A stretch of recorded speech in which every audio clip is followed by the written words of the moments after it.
आज हम board exam के अरिथमेटिक प्रोग्रेशन के ऐसे 3 प्रॉब्लम सॉल्व करेंगे जो एग्जाम में ज़रूर पूछे जा सकते हैं। तो देखते हैं फर्स्ट प्रॉब्लम क्या है।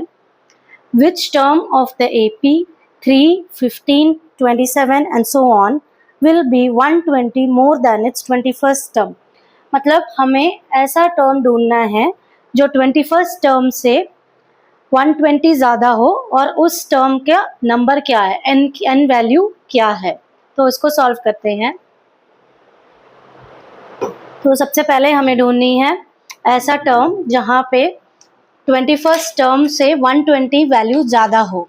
तो जनरल टर्म लिख लेते हैं an is equal to a plus n minus 1 into D. तो अभी हम इस AP में हमें पता है कि first term, so this AP is 3, 15, 27 and so on.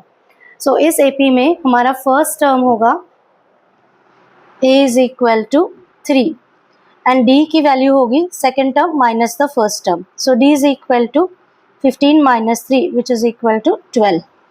हमें 21st टर्म से 120 ज़्यादा निकालना है। तो सबसे पहले 21st टर्म को डिराइव कर लेते हैं। a21 is equal to a plus n minus 1 into d। सो यहाँ इस फॉर्मूले में हम सब्स्टिट्यूट करके 21st टर्म को निकाल सकते हैं। a की वैल्यू है 3, n है 21 क्योंकि हमें 21st टर्म निकालना है, d की वैल्यू है 12। So a plus n minus 1 into D, so 3 plus 20 into 12। So this is equal to 3 plus 240 and a21 is equal to 243। तो 21st टर्म है 243, हमें इससे 120 ज़्यादा निकालना है। सो a21 प्लस 120 ज़्यादा मतलब 243 plus 120। So the nth term है 243 प्लस 120, तो इसकी वैल्यू होगी 363।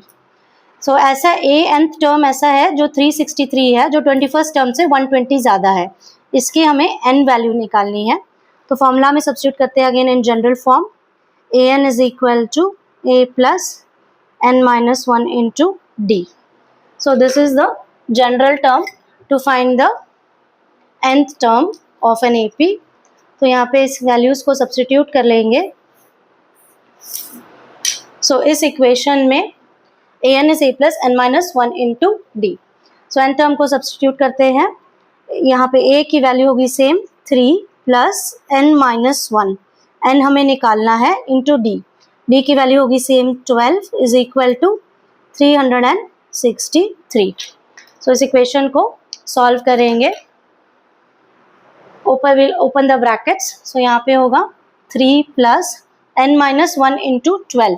तो 12 को मल्टीप्लाई करेंगे with n minus 1 which is 12n minus 12 is equal to 363। So यहाँ पे 3 माइनस 12 होगा minus 9 is equal to 363। So 12n is equal to 363 plus 9, 363 plus 9। So this is 12n। So 12n की value होगी 363 plus 9 which is equal to 372। Hence n is equal to 372 divided by 12 and n की value is equal to 31।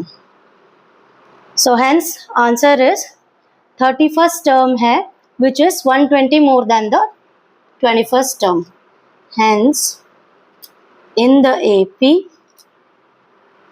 31st term is 120 more than its 21st term। तो question में पूछा गया था हमें ऐसा टर्म ढूंढना है जो 21st टर्म से 120 की वैल्यू ज़्यादा हो। तो पहले हमने 21st टर्म को डिराइव कर लिया, फिर हमने उसको सब्स्टिट्यूट किया इन द जनरल फॉर्म और 120 ऐड कर लिया, फिर अगेन जनरल फॉर्म में सब्स्टिट्यूट करके n की वैल्यू डिराइव कर ली। अभी सेकेंड प्रॉब्लम देखते हैं। सो इस क्वेश्चन में दिया गया है given AP 14, 21, 28 and second AP 26, 39, 52 and so on are two arithmetic progressions. So दो arithmetic progressions दिए गए हैं such that pth term of the first AP is same as the qth term of the second AP. Find a relationship between two. मतलब यहाँ पे question में हमें दो अरिथमेटिक प्रोग्रेशंस दिए गए हैं और बताया गया है कि फर्स्ट अरिथमेटिक प्रोग्रेशन का जो पीथ टर्म है वो सेकंड एपी के क्यूथ टर्म के बराबर है और दोनों का हमें रिलेशनशिप डिराइव करना है। तो इसको स्टेप बाय स्टेप सॉल्व करेंगे। सो सबसे पहले फर्स्ट एपी को लेते हैं। हमें दिया गया है फर्स्ट एपी का जो पीथ टर्म है that is equal to second AP का q term. So first AP में एन की वैल्यू पी लिखेंगे और सेकेंड एपी में एन की वैल्यू क्यू लिखेंगे। सो n1 होगा p एंड n2 होगा q। मतलब फर्स्ट एपी में n की वैल्यू होगी p, सेकेंड एपी में n की वैल्यू होगी q। तो इसको सब्स्टिट्यूट करेंगे। सो पहला एपी ले लेते हैं AP1 14 21 28 and so on. So इस एपी में a की वैल्यू होगी 14, b की वैल्यू होगी second term minus first term 21 minus 14 which is equal to 7 और यहाँ पे n की वैल्यू होगी p क्योंकि दिया गया है क्वेश्चन में फर्स्ट एपी का pth term is equal to the qth term of second AP. So इसको सब्स्टिट्यूट करेंगे, जनरल फॉर्म लिख लेते हैं an is equal to a plus n minus 1 into D. So first AP में n की value है p, so pth term, so ap is equal to a is 14 plus n की जगह p minus 1 into D. So यहाँ पे d की value है 7। सो इसको हम थोड़ा सा ब्रैकेट ओपन करके सॉल्व कर लेंगे।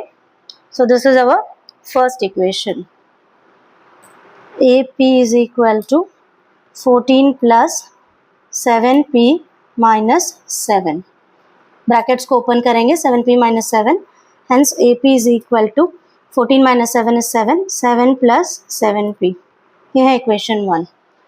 और अभी हमें सेकेंड टर्म का क्यूथ टर्म निकालना है, मतलब AQ is equal to A plus Q minus 1 into D in AP2 second AP। और सेकेंड AP का फॉर्म लिख लेते हैं 26 39 52 एंड सो ऑन। सो ये second AP. So second AP में a की वैल्यू होगी 26, d की वैल्यू होगी second term minus the first term which is 39 minus 26 which is equal to 13 and यहाँ पे n की वैल्यू को हम लिखेंगे एज q। सो n की वैल्यू होगी q, यहाँ पे इक्वेशन में सब्स्टिट्यूट करेंगे। So AQ is equal to a plus a is 26 plus n की जगह q माइनस 1 इंटू d की वैल्यू है 13। तो ब्रैकेट ओपन करेंगे, hence AQ is equal to 26 plus 13q minus 13, hence AQ is equal to 26 minus 13 होगा 13 प्लस 13q। ये हमारा सेकेंड इक्वेशन। तो क्वेश्चन में दिया गया था कि फर्स्ट टर्म का pth term is equal to second term का क्यूथ टर्म। तो फर्स्ट टर्म का पीथ टर्म है ये इक्वेशन 1 एंड सेकेंड टर्म का क्यू है इक्वेशन 2। तो बोथ आर सेम, सो दोनों को इक्वेट करेंगे। Equating equation 1 and 2 are same. So question में दिया गया है equation 1 and 2 are same, hence equation 1 is equal to equation 2। So दोनों वैल्यूज को हम इक्वेट करके उसका रिलेशनशिप डिराइव करना है between p and q। So AP is equal to AQ, hence 7 plus 7p is equal to 13 plus 13q, hence 7p minus 13q is equal to 13 minus 7, hence 7p minus 13q is equal to 13 minus 7 is 6. So this is the relationship between p and q. This is the relationship between p and q. तो question में दिया गया था कि पूछा गया था find the relationship between P and Q, तो हमने nth टर्म की फॉर्मूले में पी क्यू की वैल्यूज को सब्स्टिट्यूट करके दोनों एपीज में first A of pith term निकाल लिया, फिर ए ऑफ क्यूथ टर्म को निकाल लिया और दोनों इक्वेशंस को इक्वेट करके पी क्यू की रिलेशनशिप डिराइव कर ली।